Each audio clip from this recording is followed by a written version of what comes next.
Após captura, presidente Nicolás Maduro e a esposa Cília Flores serão julgados nos Estados Unidos, mas o processo deve ser demorado, conforme especialista ouvido pela Itatiaia.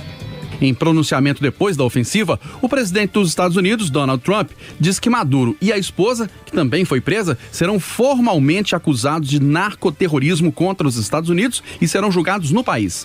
O professor, mestre e doutor em Direito Constitucional, João Carlos Souto, que há mais de 30 anos se dedica ao estudo do direito constitucional e da história política dos Estados Unidos, com ênfase na Suprema Corte Americana, estima que o processo de julgamento será demorado. O ex-presidente Maduro deve ser ouvido por um juiz segunda, terça, no mais tardar quarta-feira. Isso é rápido nos Estados Unidos. É como se fosse a audiência de custódia aqui no Brasil. O juiz vai ler as acusações contra ele, perguntar se ele tem advogado.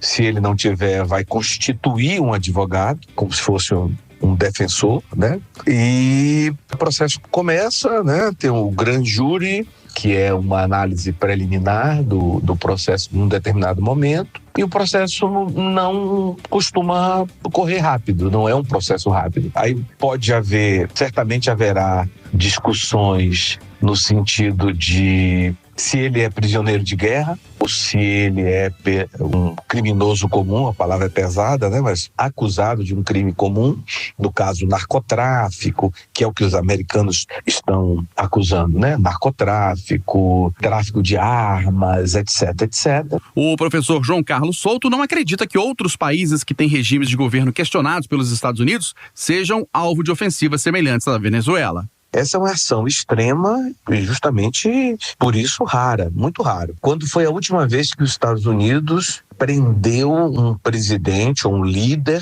político, um presidente, e o levou para os Estados Unidos? Isso só aconteceu uma vez com o Noriega, né, do Panamá, final da década de 80, início da década de 90. Então, é muito raro. Quer dizer, para outros governantes, evidentemente que não há um perigo real e imediato. Não é algo que se vá fazer com frequência. E outra, veja bem, o Panamá é um país de 3 milhões de habitantes, sei lá, alguma coisa em torno disso. A Venezuela é um país muito maior, com população maior e extensão territorial maior. Agora, perceba, essas coisas acontecem com países que não têm, digamos assim, grande suporte internacional, que é o caso da Venezuela, não tinha, era contestado pela esmagadora, se não totalidade dos países democráticos do mundo, que não reconheciam a eleição de Maduro. Sequer o Brasil reconheceu a eleição de Maduro, agora a última. Então não é algo que vá acontecer com qualquer país, não. E é algo também que importa num desgaste muito grande, pensando já do ponto de vista da geopolítica. Ouvimos o professor, mestre e doutor em Direito Constitucional, João Carlos Souto. Repórter Eustáquio Ramos. 7 horas.